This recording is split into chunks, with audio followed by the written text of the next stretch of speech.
Focus and online episode 2 की starting में हमें दिखाया जाता है माकुन बोलता है कि हमें 3 मेंबर्स चुनने होंगे अपनी पार्टी के लिए।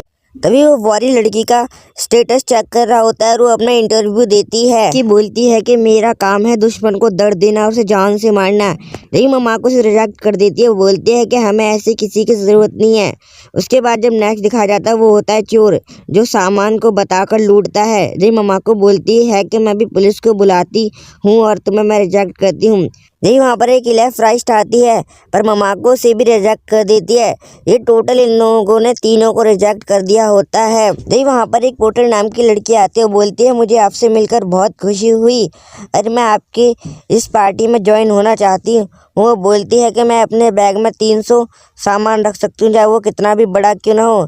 जिसे सुनकर ममाको बहुत ज़्यादा खुश होती है। बोलती है कि तुम तो बहुत काम की हो, हमारा सामान भी अपने साथ रख सकती हो। वो बोलती है इतना ही नहीं मैं एन्चार्टमेंट्स भी बनाती हूँ जो आप लोगों की बहुत मदद करेंगी। जब भी ममाको बोलते ये तो बहुत अच्छा स्टोरेज डिवाइस है, ये हमारे बहुत काम का है। पोर्टर बोलती है कि मेरे पास एक स्किल भी है जिससे मैं आइटम जा सकती हूँ या फिर उन्हें बना भी सकती हूँ। उसकी बात सुनकर सब लोग खुश हो जाते हैं। बोलती है कि पोर्टर मैं आपकी बहुत ज़्यादा मदद करूँगी, प्लीज़ मुझे अपने साथ रख लीजिए। ये ममाको बोलती है कि माकुन तुम्हें मेरा फैसला तो पता है कि मैंने क्या लिया है और वो उसे पास कर देती है। बोलती है कि तुम मेरे बेटे की दुल्हन बनना। वो बोलती है हाँ। जब भी माकुन बोलता है कि ये तुम क्या बोल रही हो, हम अपनी पार्टी के लिए मेंबर चुन रहे हैं। ये माकुन एक और फोटो देखता है जिसमें एक जादूगरनी होती है। माकुन बोलता है कि किसी काम की नहीं है, इसके पास कोई भी जादू नहीं होगा, ये बस एक बेकार है। जिसे सुनकर जादूगरनी बहुत ज़्यादा गुस्से में आ जाती है। बोलती है कि मेरा बश ले तो मैं इसे यहीं पर मार दूँ पर मुझे इसके साथ जाना है। वो बोलता है कि हम इसे किसी भी कीमत पर अपने साथ नहीं रखूँगा क्योंकि मेरे अंदर का हीरो बोल रहा है। जब वो उसका पेपर फेंक देता है पर उसके पास वापस आ जाता है पर उसे वो फोल्ड करने लगता है। बोलता है कि ये फोल्ड क्यों नहीं हो रहा। बोलता है ठीक है तो फिर ऐसे काम नहीं बनेगा। जब भी उसके ऊपर पैर मारता है जिससे वहाँ पर बहुत ही बड़ा ब्लास्ट होता है और वही जादूगरनी उस पेपर में से निकल के आ जाती है। बोलती है कि तुमने मेरे साथ अच्छा बर्ताव किया, तुम्हें उसकी सज़ा ज़रूर मिलेगी। जब वो अपना ट्रांसपोर्टेशन मैजिक इस्तेमाल करती है जो उसे टेलीपोर्ट करने लगता है। वो बोलती है मैं तुमसे अपना बदला लेके रहूंगी। रे वहाँ से ट्रांसपोर्ट हो जाते। माकुन जैसे ही होश में आता है तो देखता है कि जादूगरनी उसके मुंह पर पैर रखने वाली होती है और वो बोलती है कि मज़ा आ गया, मैंने अपना बदला आखिरकार पूरा कर लिया, जो तुमने किया वो मैंने किया।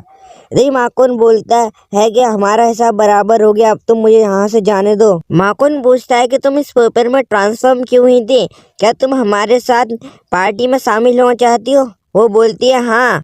वो बोलती है कि ये जगह बहुत बढ़िया है पर मैं यहाँ पर फंस चुकी हूँ। नहीं माकुन बोलता है कि तुम यहाँ आकर बैठ जाओ और अपनी बात सारी खुलकर बताओ। जब भी वो उसके पास आकर बैठने लगती है माकुन बोलता है कि तुम्हें मेरे पास आकर बैठने की जरूरत नहीं थी, मैंने तुम्हें थोड़ा पीछे बैठने के लिए बोला। जब वहाँ से सीन कट होता है और हमें दिखाया जाता है कि श्रीष बोलते हैं कि हमने आपके बेटे को ढूंढने की कोशिश की पर वो हमें कहीं पर भी नहीं मिला। जब वहाँ पर ममा को रोने लगती है। जब भी ममा को बोलती है कि शायद मुझे छोड़कर किसी और के साथ दोस्ती कर कर एडवेंचर पर तो नहीं चले जाएगा, जिसे सुनकर बहुत ज़्यादा दुखी हो जाती है।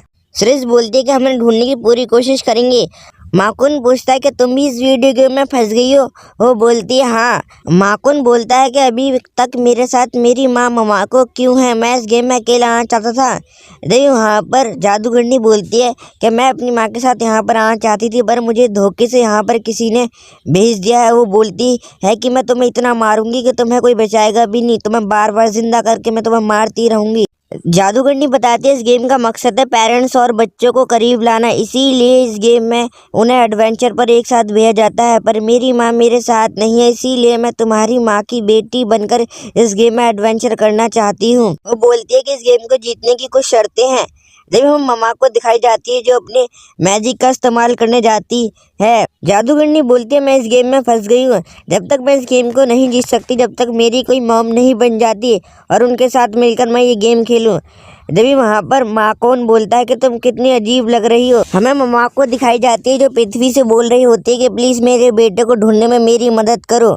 और वहाँ पर जादूगरनी को सोच रही होती है। ममा को बोलते हैं पृथ्वी माँ तुम तो माँ की एक तकलीफ समझ सकती हो। जब भी वो तलवार चमकने लगती है और बोलती है कि मैं तुम्हारी मदद ज़रूर करूँगी। उसके बाद वहाँ से ज़मीन उठने लगती है उन दोनों के नीचे से और उसकी माँ उन्हें दूरबीन की मदद से देख रही होती है। बोलती है कि वो वहाँ पर है। सिस बोलती है कि आपको एक नई पावर मिली है मम्मा को, आप जब भी चाहे अपने बेटे को कहीं भी ढूंढ सकते हैं, चाहे वो कहीं पर भी हो, कुछ भी कर रहा हो। वहाँ से हमें सीन दिखाया जाता है जादूगरनी को जेल में बंद कर दिया होता है। और माकुन बोलता है तुमने जो मेरे साथ बर्ताव किया उसके लिए तुम्हें यहाँ पर बंद किया गया है। वो बोलती है कि मैंने तो ऐसा कुछ भी नहीं किया, मैंने तुमसे अपना बदला लिया था। वो बोलती है मुझे यहाँ से बाहर निकालो, और जादूगरनी इस लॉकर को तोड़ने की कोशिश कर रही होती है पर उसे तोड़ नहीं पाती।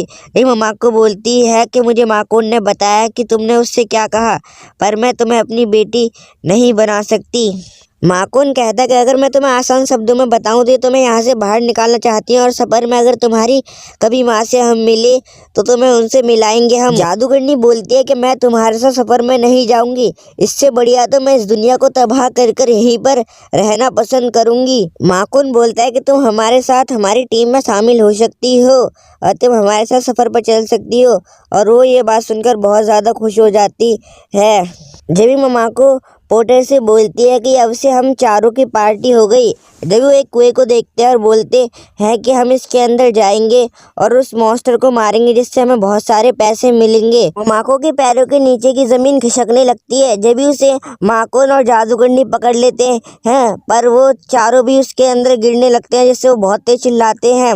मम्मा को बोलती है क्या तुम सब ठीक हो? वो बोलते हैं हाँ हम ठीक हैं। माकुन बोलता है क्या तुम कुछ जादू करके इस जगह पर रोशनी नहीं कर सकती? जब भी जादूगरनी बोलती है कि मेरे पास ऐसा कोई जादू नहीं है। जब वहाँ पर पोर्टर बोलती है मेरे बैग में भी कुछ नहीं। जब वहाँ पर मम्मा को बहुत ज़्यादा चमकने लगती है जिसे देखकर माँ को बहुत ज़्यादा चौंक जाता है कि ये कैसी पावर है। जब भी पोर्टर बोलती है कि ये शायद आपको कोई खास मॉम स्किल मिली है, मदर्स लाइट, जिसे सुनकर वो बहुत ज़्यादा खुश हो जाती है। बोलती है कि ये तो बहुत ही बढ़िया पावर है। वो लोग उस गुफा के अंदर जाते हैं और देखते हैं कि यहाँ पर बहुत ही ज़्यादा उजाला है। वो चारों के चारों इस जगह को देखकर बहुत ही ज़्यादा चौंक जाते हैं क्योंकि ये बहुत ज़्यादा खूबसूरत होती है। जब वहाँ पर जादूगरनी बोलते हैं इनसे कोई फ़र्क नहीं पड़ता, इन सबको मैं अपने एक ही स्पेल में मिटा दूंगी। और बहुत सारी जेलीफिश जैसे मॉन्स्टर होते हैं। जब वो अपनी वेव से हमला करते हैं जिससे जादूगरनी का सारा मैजिक सील हो जाता है। और माकुन बोलता है कि ये तो बेकार है। पोर्टर बोलती है कि इसका सारा मैजिक पावर सील हो गया। वहाँ पर माकुन बोलता है ये तो होना ही था, ये बेकार जादूगरनी। जब वहाँ पर जादूगरनी रोने लगती है पर मम्मा को अपनी स्पाइक पावर का इस्तेमाल कर कर उन सबको वहीं पर मार देती है, जिसे देखकर सब लोग बहुत ज़्यादा चौंक जाते हैं। इनके पास इतनी स्पेशल पावर है। वहाँ पर जादूगरनी का छोटा सा मुंह बन जाता है। जब पोर्टर उन सारे क्रिस्टलों को उठाने लगते हैं बोलते हैं कि बहुत ही ज़्यादा कीमती हैं। जादूगरनी बोलती है मैं मम्मा को से थोड़ी ज़्यादा शक्तिशाली हूँ। नहीं माको का हमें स्टेटस दिखाया जाता है और उसका लेवल अप हो चुका होता है। तो वहाँ से बहुत सारे जेलीफिश मॉन्स्टर नीचे गिर रहे होते हैं जिसे देखकर वो लोग बहुत ही चौंक जाते। जादूगरनी बोलती है कि इस बार ना मैं संभाल लूँगी, और फिर से उसका मैजिक वहीं पर सील पड़ जाता है और वो वहाँ पर रोने लगती है। जेलीफिश मॉन्स्टर बहुत ज़्यादा बड़ा हो जाता है, ताकतवर भी। वो जब भी ममाको के ऊपर हमला कर देता है पर उसे वहाँ पर माकुन बचा लेता है सही समय पर उनके ऊपर वो जेली पड़ी जाती है जिसकी वजह से उनके कपड़े मेल्ट होने लगते हैं। जब ममाको बोलती है कि मुझे बहुत ज़्यादा दर्द हो रहा है पर माकुन उसके ऊपर फिसलने लगता है। माकुन ममाको से बोलता है कि अब थोड़ा शांत रहोगी जब भी मैं कुछ सोच पाऊंगा ना। जब भी मॉन्स्टर दोबारा उनके ऊपर हमला कर देता है पर इस बार माकुन उसके हमले से बच जाता है और दूर जाकर गिरता है, पर ममाको के ऊपर वो हमला डायरेक्ट लग जाता है जिसकी वजह से उसके सारे कपड़े मेल्ट हो जाते हैं। जब वहाँ पर जादूगरनी भी आज़ाद हो जाती है, बोलती है कि अब मैं तुम्हें दिखाती हूँ अपना मैजिकल पावर। जब वहाँ पर माकुन बोलता है कि तुम्हारा मैजिकल पावर कुछ खास नहीं है, उस पर तो कुछ असर भी नहीं पड़ा। पोर्टर बोलती है कि मैंने इसे खास आइटम दिया जो बुरे प्रभाव को खत्म करता है। माकुन बोलता है कि अब मैं तुम्हें अपनी होली स्वॉर्ड का कमाल दिखाऊंगा।